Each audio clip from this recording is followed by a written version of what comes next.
Now we're going to shift our attention to the war in the Pacific, and we're going to talk about Japanese aggression and the buildup to full-scale war between Japan and the United States. In 1910, Japan annexed Korea.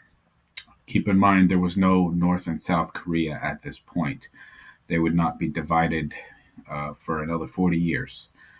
The Japanese invasion and occupation of Korea, as you might expect, was quite brutal.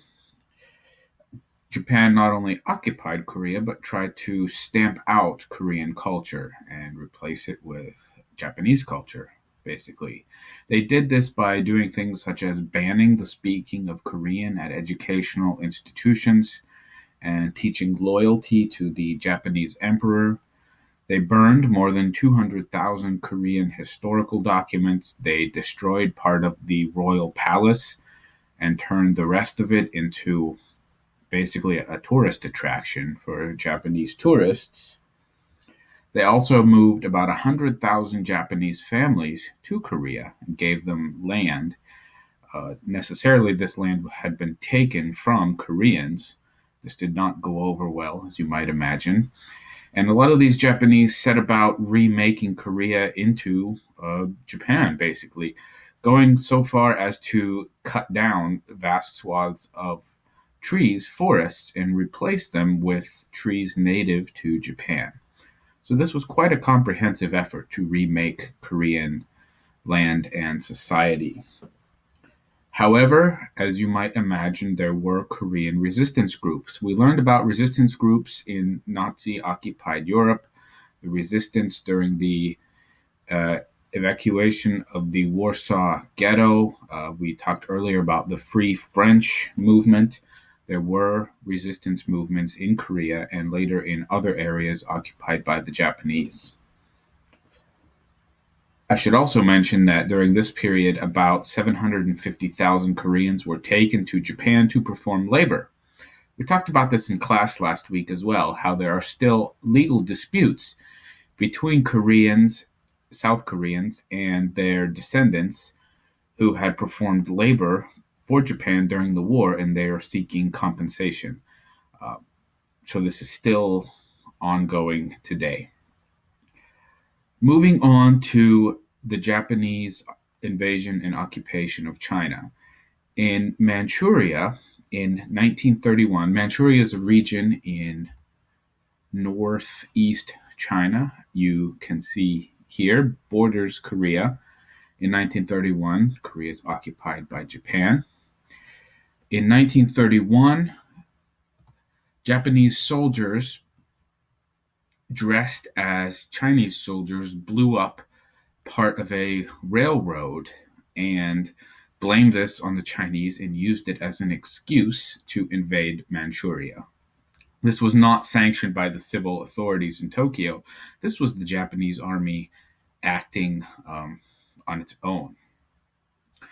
In 1937, some Japanese and Chinese soldiers got into a little firefight near the Manchurian border with China, and the Japanese army used this as an excuse to declare war on China. Again, this was not planned.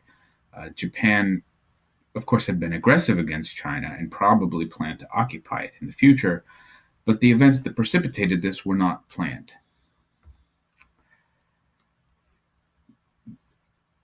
As for the Japanese invasion of China proper, you can see the territory that they eventually controlled. Most of the eastern coast and inland a bit. Shanghai is here. We talked about the Battle of Shanghai in class. Nanjing is up the river, up the Yangtze River, roughly here. We talked about the rape of Nanjing in class as well.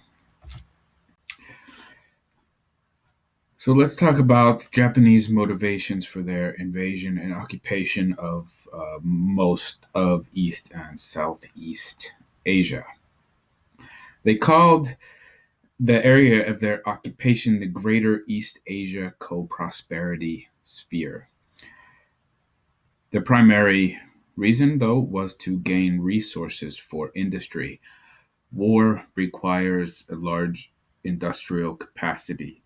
I'm going to pause this a moment, or actually, I'm going to keep talking. You pause it and think about what kind of resources they may be after to power their war machine.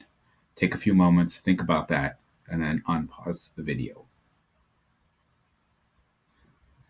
Okay, you might have come up with oil. We've talked about the importance of oil before.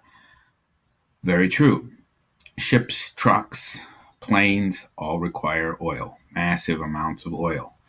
Metal, iron, tin, copper, none of these are found in any great supply in the Japanese islands. They needed them from elsewhere. Again, ships, trucks, tanks, planes, all are made from metal. Something else is rubber.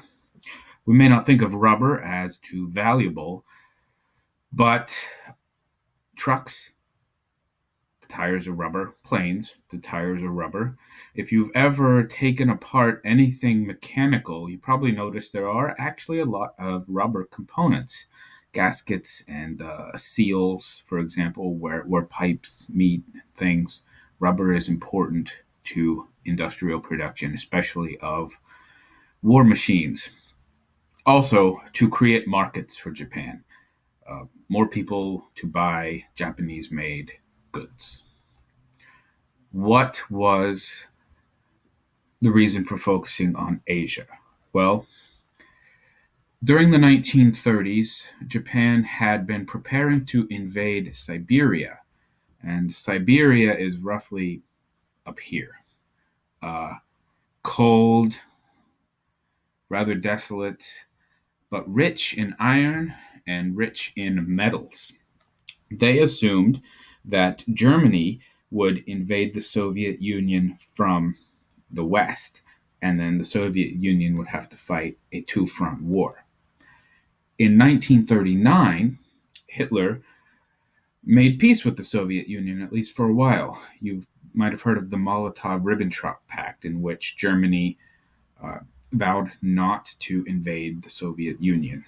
Well, now Japan had to look elsewhere. They did not have the power to fight the Soviet Union on their own. So they began turning their focus more to Asia. As we know, later Hitler would break his word and invade the Soviet Union.